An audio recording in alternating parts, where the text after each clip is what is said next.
여고생이 귀가하는데 아무런 이유도 없이 범죄자한테 살해당했어요. 이게 정상적인 나라입니까? 이게 아닌 거잖아요.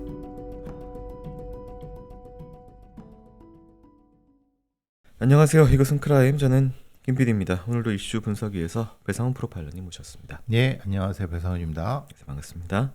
크라임은 내게 꼭 필요한 보험만 남겨주는 보험 솔루션 보험센터와 함께합니다. 정말 불현듯 자고 일어났는데 또 안타까운 비보가 있었습니다. 지난 어린이날 고등학생들이 칼에 찔려서 숨진 충격적인 일이 발생했는데요. 자세한 내용 살펴보도록 하겠습니다. 2026년 5월 5일 00시 11분 경찰에 신고가 들어왔습니다. 광주 광산구 월계동의 남부대학교 인근 도로에서 비명 소리를 들은 시민들이 신고를 했고 경찰은 곧바로 현장에 출동했습니다. 현장에는 17세의 고등학생이 쓰러져 있었습니다. 여학생과 남학생 둘이 발견이 됐었는데요. 여학생은 병원에 옮겨졌으나 끝내 숨졌고 남학생은 치료 중에 있는데 생명에는 지장이 없는 것으로 알려져 있는 상황입니다. 범인이 먼저 여학생을 공격을 했고 소리를 듣고 도로를 건너온 남학생을 이어서 공격한 것으로 현재 알려져 있습니다. 범인은 곧바로 도주를 했고 경찰은 CCTV 수사를 통해 11시간 뒤인 5월 5일 11시 25분 월계동의 주택가에서 범인을 검거했습니다. 범인은 24세 남성 장씨입니다. 현재 더 자세한 신원은 공개가 되지 않은 상황이고 경찰은 신상 공개를 검토 중에 있는 것으로 알려져 있습니다. 피습 현장 도로가 너무나 유사하게 순천에서 벌어진 여고생 살인사건의 도로와 비슷한 정도인데요. 범행 좀 정리를 해주시면요. 이거는 여고생이 공격을 당했고 그 소리를 듣고 길 건너편에 있던 남자 학생이 무슨 일인가 하고 왔는데 그 남고생도 역시 피습을 당한. 근데 그 피를 많이 흘렸던 것 같아요. 여고생 분은. 네. 그래서 옮겼지만 돌아가시게 된 것 같고 범인은 아무런 이유 없이 그래서 보니까 2년 전에 있었던 순천의 박태성 사건과 거의 판박이가 아니겠느냐. 아시는 것처럼 박태성 사건도 처음에 박태성의 형이 경찰에 전화를 했어요. 자기 동생이 음식점 뭘 하는데 그런 자살 같은 걸 생각하는 것 같다. 그래서 빨리 가봐달라. 경찰이 왔는데 뭐 별일 없는 것 같다라고 하고 경찰이 가자마자 자기 하는 배달 전문 음식점에서 그 앞을 지나가는 19세의 여성을 무자비하게 쫓아가서 공격해서 살해한. 그리고 나서 이제 칼을 들고 다른 범행을 하기 위해서 또 돌아다니다가 다른 어떤 그 시민에 의해서 잡히게 된 그 사건과 거의 유사해요. 네, 그 동기 관련돼서도 좀 살펴봐야 되는데요. 그 부분 내용 살펴보겠습니다. 범인은 광산구 원룸촌 인근에 본인이 몰고 온 승용차를 세우고 거리를 배회하다가 혼자 걸어가는 여고생을 발견하고 다가갔고 가지고 있던 칼로 공격을 했습니다. 남고생 같은 경우엔 살려달라는 비명을 듣고 6차로를 건너 다가갔고 범인이 남학생 B군을 공격을 했으나 B군은 공격당한 이후 몸을 돌려 도주를 했고 장씨는 B군을 한동안 추적했으나 결국 잡지 못했습니다.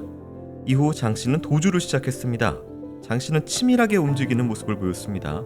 세워놓은 승용차에 탄 장씨는 중간에 택시로 갈아타면서 자신의 행적을 속이려는 모습 또한 보이기도 했습니다. 결국 1km 반경 내에 있는 주택가에서 체포됐습니다. 11시간 뒤에 검거된 이후 범행 동기를 묻는 질문에 사는 게 재미없어서 극단 선택을 하려고 했다. 그러다가 걸어가는 여학생이 눈에 띄어서 충동적으로 범행을 했다라고 진술했습니다. 경찰은 프로파일러를 투입하고 장 씨의 핸드폰을 포렌식해서 범행 동기에 대해 수사를 시작했습니다. 몇 가지 특징적인 모습을 보입니다. B군이 몸을 돌려서 달아나자 추적하는 모습도 보였고 그 다음에 이제 도주를 하는 와중에 어떤 이동 수단을 바꾸는 그런 모습도 보였습니다. 어떻게 봐야 될까요? 그 여고생을 발견하고 한 번 보고 바로 공격한 게 아니라 비슷하게 배회를 했나 봐요. 그리고 그 과정에서 다시 발견했다고 하는 것은 아마 이 여고생은 자기 길을 가고 있었는데 이놈이 마주쳤죠. 그리고 자기가 이제 이렇게 도로 댕긴 것 같아요. 그러다가 다시 마주친 거죠. 왜 이 말씀을 드리냐 하면은 이 범인이 특정한 형태의 범죄적 취약성이 있는 대상에 대한 판단을 했다는 거예요. 본인의 처음 그 진술에 따르면은 성별이나 나이는 고려하지 않았다, 뭐 보고 다가가지 않았다라고 진술했는데 그거랑은 배치되네요. 그렇죠. 왜냐하면 네. 한 번 보고 다시 두 번째 봤을 때 공격을 했기 때문에 그 부분은 이제 본인의 진술과는 다이가 있는 거죠. 그러니까 여기서 말하는 본인의 진술은 사실은 의미가 없습니다. 왜냐하면 본인이 그 자신의 죄를 경감시키기 위해서 아니고 또 다른 방향으로 유도하기 위해서 얘기를 하는 거기 때문에 참고사항 정도로 생각하시면 되는 거고, 마주치는 사람을 대상으로 해서 평가를 한 다음에 다시 이 범행 대상성이 됐다는 걸 얘기를 하기 때문에 네. 그리고 두 번째 같은 경우가 도와주러 온 남자 고등학생을 또 역시 공격을 했는데 이 피하니까 쫓아가서 공격하려고 했다라고 하는 것은, 만약에 이 여고생이 어떤 특정한 목적을 가지고 그 타겟을 했다고 하면 이 남자 고등학생을 쫓아갈 이유가 없죠.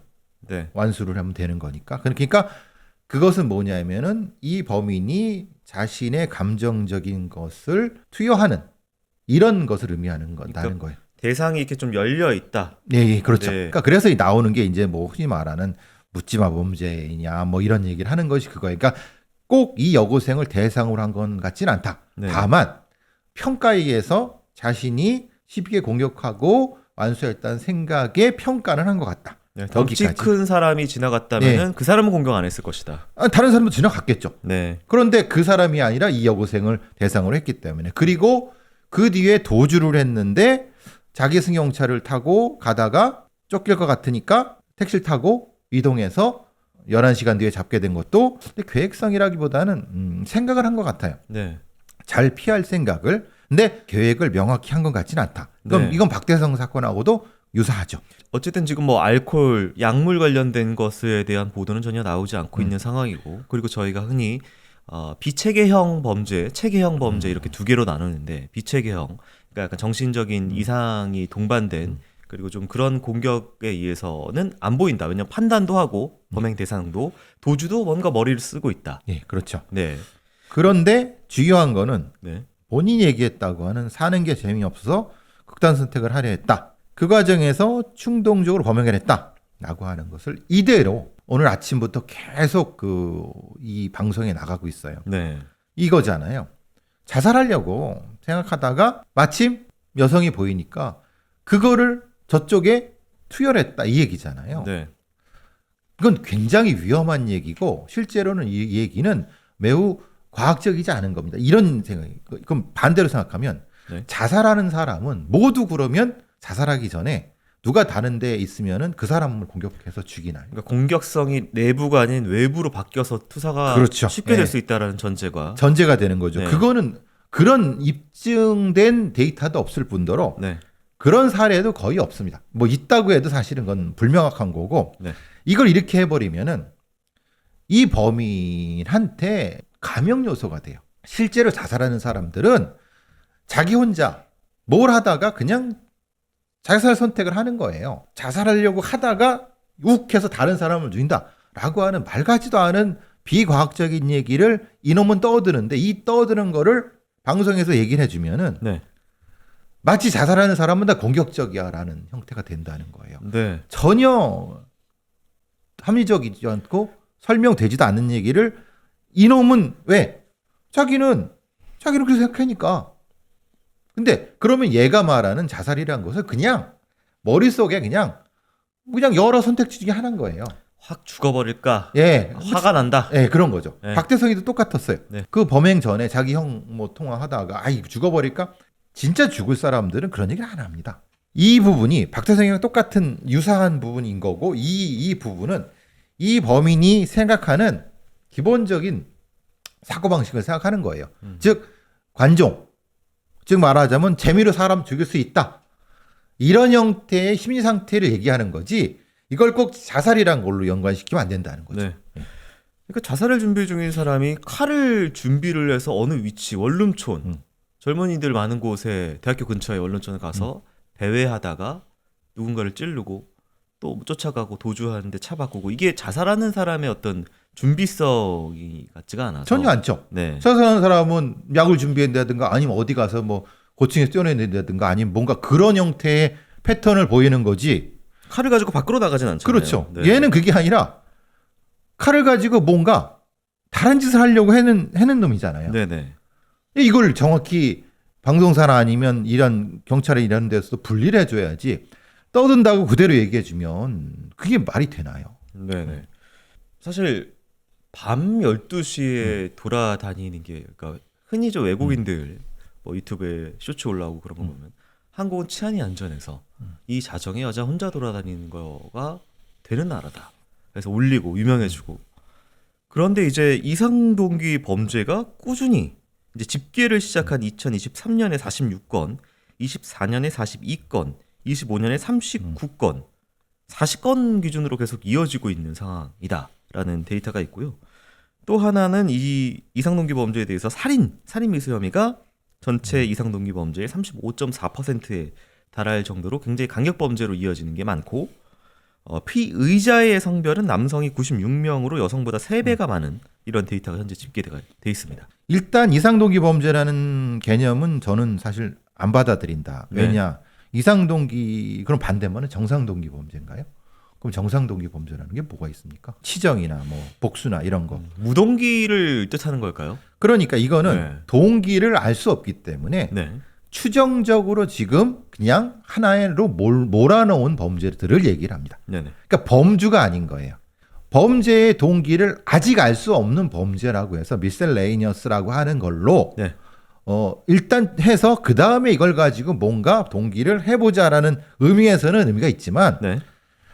니네들이 이상 동기를 범주로 하게 되면 이거는 문제가 커진다. 왜냐? 이게 확정되면은 다 이상 동기가 된다. 생각해 보세요. 김소영 범죄는 이상 동기 범죄가 아닙니까? 그럼 정의정 범죄는 이상 동기 범죄가 아닙니까? 그럼 세상에 이상 동기 범죄가 아닌 게 어디 있습니까? 아직 추정되기 전인데. 네네. 그러니까 이거는 사실은 그리고 이거를 무슨 뭐 통계를 했다 그러지만 46짜리 통계가 어디 있습니까? 우리 통계라고 하는 건 최소한 수천 건 이상이지. 일단은 그 범행의 구체적인 동기, 범행 대상에 대해서 연구가 덜 된 상태에서 그렇죠. 파악할 수 없는 것들을 그냥 묶어놨을 뿐 이게 정확한 데이터는 아니다. 그렇죠. 네. 그냥 그래서 사례 연구라고 하는 거예요. 그래서 케이스 스터디라고 하는 거를 그냥 통계라는 걸로 네. 잘못 오역하고 있는 겁니다. 그래서 이 부분인 거고 어쨌든 이상동기 범죄라는 거 얘네들이 말하는 것처럼 어쨌든 이런 이해하기 어려운 형태의 범죄가 많이 생기는 건 맞고 네. 그럼 여기서 이렇게 물어야죠. 아니 그럼 재작년에 박세성 사건 터졌을 때 우리가 똑같은 얘기를 했는데 그럼 치안당국은 뭘 했냐? 아무것도 안 해다가 지금 똑같은 얘기를 반복하고 있는 거 아니냐? 네. 즉 말하자면 박태선 같은 애라든가 지금 이 장모라는 애가 말 그대로 사는 게 재미없어 사람 죽였어요라고 이렇게 하는 거를 그럼 그런 종류의 범죄들을 대응하기 위해서 뭘 했는가를 우리가 따져봐야지 맞는 거잖아요. 네. 아무것도 없고 그래 이생동기 범죄 또 뭐 하나 더 생겼네. 아유 안타깝네. 이렇게 끝나잖아요. 네. 그 무슨 의미가 있습니까? 이게 무한 반복되고 있다는 거예요. 너무 안타깝지 않습니까? 여고생이 밤새 공부하고 늦게 귀가하는데 거기서 아무런 이유도 없이 범죄자한테 살해당했어요. 이게 정상적인 나라입니까? 이게 아닌 거잖아요. 그럼 뭔가 대안이 나와야 되는데 하는 얘기가 그거예요. 심심해서 죽였다. 자살을 생각해 죽였다. 네. 이제 똑같은 얘기가 반복될 겁니다.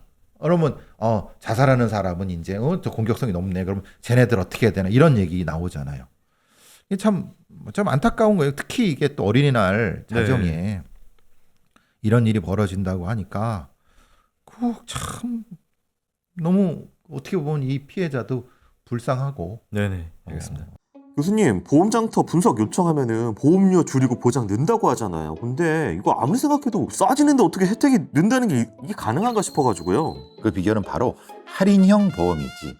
가입할 때 건강하면 할인받고 1년 동안 수술 입원이 없다면 최대 9년 동안 매년 할인받는 게 할인형 보험이지. 아, 그래서 보장이 같아도 더 저렴해질 수 있군요. 근데 보장이 느는 건요? 요즘에는 치료비 보장이라고 표적 항암, 중입자 방사선, 로봇 수술처럼 고가의 비급여 치료비를 보장받을 수 있는 보험이 있다고. 요런 건 보험장터 전문가한테 도움받으면 자세히 알려준다고. 거긴 일반 설계사가 아니라 교육센터에서 근무했던 팀장님들 많다면서요? 보험장터는 여러 보험사를 비교할 수 있는 보험 전문가가 보험료는 줄이면서 보장은 확 늘릴 수 있다고. 1544-5788 전화해보라고. 카톡 아이디 JK6003을 친구 추가해서 문의해도 되고요. 미래를 위한 안전장치 보험장터 보험 전문가의 합리적인 보장 분석 신청하세요.